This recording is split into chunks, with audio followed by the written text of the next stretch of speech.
எப்படியெனில் அவரே நம்முடைய சமாதானக்காரனராக்கி இரு திறத்தாரையும் ஒன்றாக்கி பகையாக நின்று பிரிவினையாக்கிய நடுசுவரை தகர்த்து. எபேசியர் 2 10 முதல் 22 வரை. ஏனெனில் நற்கிரியைகளை செய்கிறதற்கு நாம் கிறிஸ்து இயேசுவுக்குள் சிருஷ்டிக்கப்பட்டு தேவனுடைய செய்கையாயிருக்கிறோம். அவைகளில் நாம் நடக்கும்படி அவர் முன்னதாக அவைகளை ஆயத்தம் பண்ணியிருக்கிறார். ஆனபடியினால் முன்னே மாம்சத்தின்படி புறஜாதியாராயிருந்து மாம்சத்தில் கையினாலே செய்யப்படுகிற விருத்த சேதனமுடையவர்களால் விருத்த சேதனம் இல்லாதவர்கள் என்னப்பட்ட நீங்கள் அக்காலத்திலே கிறிஸ்துவை சேராதவர்களும் இஸ்ரவேலுடைய காணியாட்சிக்கு புறம்பானவர்களும் வாக்குத்தத்தத்தின் உடன்படிக்கைகளுக்கு அந்நியரும் நம்பிக்கை இல்லாதவர்களும் இவ்வுலகத்தில் தேவனற்றவர்களுமாயிருந்தீர்கள் என்று நினைத்து கொள்ளுங்கள்.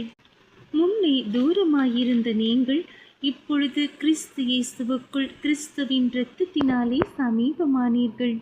எப்படியெனில் அவரே நம்முடைய சமாதானக்காரனராகி இரு திறத்தாரையும் ஒன்றாக்கி பகையாக நின்ற பிரிவினையாகிய நடுசுவரை தகர்த்து சட்ட திட்டங்களாகிய நியாயப்பிரமாணத்தை தம்முடைய மாம்சத்தினாலே ஒழித்து இரு திறத்தாரையும் தமக்குள்ளாக ஒரே புதிய மனுஷனாக சிருஷ்டித்து இப்படி சமாதானம் பண்ணி பகையை சிலுவையினால் கொன்று அதனாலே இரு திறத்தாரையும் ஒரே சரீரமாக தேவனுக்கு ஒப்புரவாக்கினார்.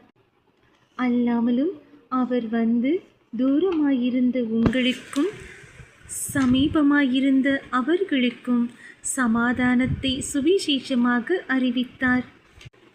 அந்தப்படியே நாம் இரு திறத்தாரும் ஒரே ஆவியினாலே பிதாவினிடத்தில் சேரும் ஸ்லாக்கியத்தை அவர் மூலமாய் பெற்றிருக்கிறோம். ஆகையால் நீங்கள் இனி அந்நியரும் பரதேசிகளுமாயிராமல் பரிசுத்தவான்களோடே ஒரே நகரத்தாரும் தேவனுடைய வீட்டாருமாயிருந்து அப்போஸ்தலர் தீர்க்கதரிசிகள் என்பவர்களுடைய அஸ்திபாரத்தின் மேல் கட்டப்பட்டவர்களுமாயிருக்கிறீர்கள். அதற்கு இயேசு கிறிஸ்து தாமே மூலைக்கல்லாயிருக்கிறார். அவர் மேல் மாளிகை முழுவதும் இசைவாய் இணைக்கப்பட்டு கர்த்தருக்குள் பரிசுத்த ஆலயமாக எழும்புகிறது. அவர் மேல் நீங்களும் ஆவியினாலே தேவனுடைய